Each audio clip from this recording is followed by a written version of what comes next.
Bago mag-duty guys, kain muna tayo. Nako. Ginataang tulingan. Para may lakas tayo guys sa duty natin. Habang wala pang mga pumapasok, kain muna tayo guys. Ang sarap nito guys. So guys, tara na guys. Kain na. Tapos kumain. Linis tayo sa paligid natin. Lalo na sa mabilis makikita. Linisin natin yung salamin habang wala pa para maganda yung pakiramdam at maliwalas yung paningin natin sa paligid natin. Kasi mahirap pag mag-duty na parang dugyo tayo. Kasi pag may nakakita sa atin, alam mo na ang ibig sabihin nun. Yung gwardiya sa paligid na marunong maglinis para na tayo sa bahay. Dapat pag saan tayo nakapwesto, dapat malinis, maliwalas para isipin ng tao. Okay itong bantay dito. Magaling to at malinis at snappy. Para kahit pa paano man lang na hindi nila alam yung mga trabaho natin. Sa unang tingin pa lang nila, matik. At doon to subscribe mga kabisdak. I-follow mo na. Para mas maganda at marami pa tayong videong magagawa at ganahan tayo. Oh guys, paano ba yan? Linis muna ako ha. At habang wala pa, huwag niyong kalimutan mag-subscribe sa my YouTube channel at lalo na sa my FB page. Meron din tayo sa Facebook. Kapisdak pa rin. Ganun pa rin naman buhay security. At ipakita ko lang kung anong lagi ginagawa ng gwardiya sa pang-araw-araw. At kahit na ito yung trabaho namin, medyo masaya, medyo hindi. At lahat nandito pag kayo na naka-duty. At maranasan nyo rin yan kung kayo ay maging isang gwardiya. O yung gwardiya na tulong isa kasi mahirap na. Kasi once may problema sa pwesto, ang gwardiya lagi ang tinatanong, ang gwardiya lagi masisisi. Kaya wala pa, dapat alerto lagi.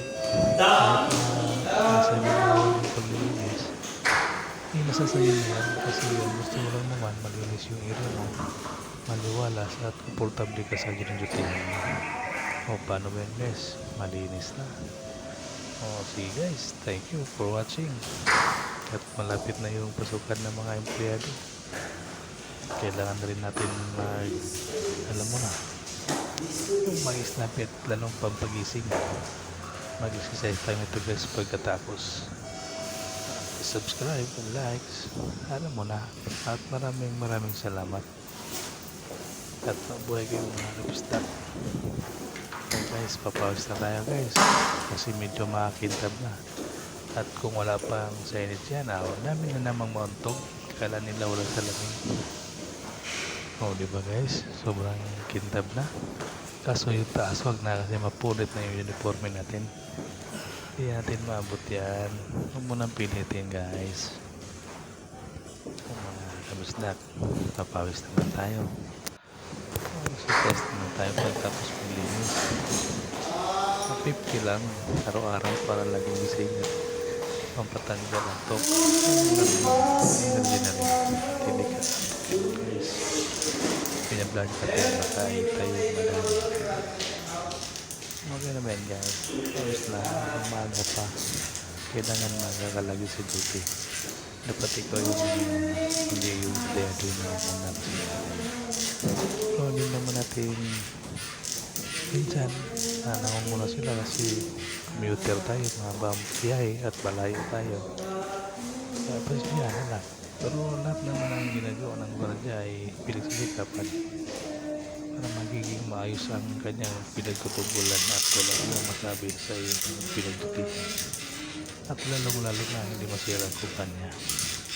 Para lalong matulong ka sa kumpanya pag naka-duty, magaling. At wala silang question, walang mga side comment. Kaya kung ikaw naka-duty, ang panahon yung tama, hindi yung mali. Kasi once na magkumali ka, lahat ng nagawa mo ito, putik yan. Lahat ay mali. Wala yung mga tama mo. So, thanks for watching. Sa Bisaya pa, maraming salamat kayo sa inyong Natatlong pagsubaybay. tawag na sa akin eh. Kalimot, subscribe, Natatlong like, tawag na sa follow akin. para mas maganda at gaganahan tayo. Ayan. Kulik-tikat. Umaga. James Smack. Baka paparating na at may housekeeping lang dumating. Ayun na, pumasok na nga. Yan yung una, housekeeping lagi. Ay, hindi pala, pangalawa pala yung bukat niya. Siyempre, manguna yung buwan dyan mag-housekeeping tapos empleyado. So guys, kunti na lang guys. Lapit na mabuo ang 50. Mga papawis na guys. Nangalay na yung braso at balikat ko. Nagigilap ang mata ko. Maraming salamat at oras na mag-duty. Monitoring na agad. Thank you for watching and subscribe. And don't forget to follow, like, and share. Thank you.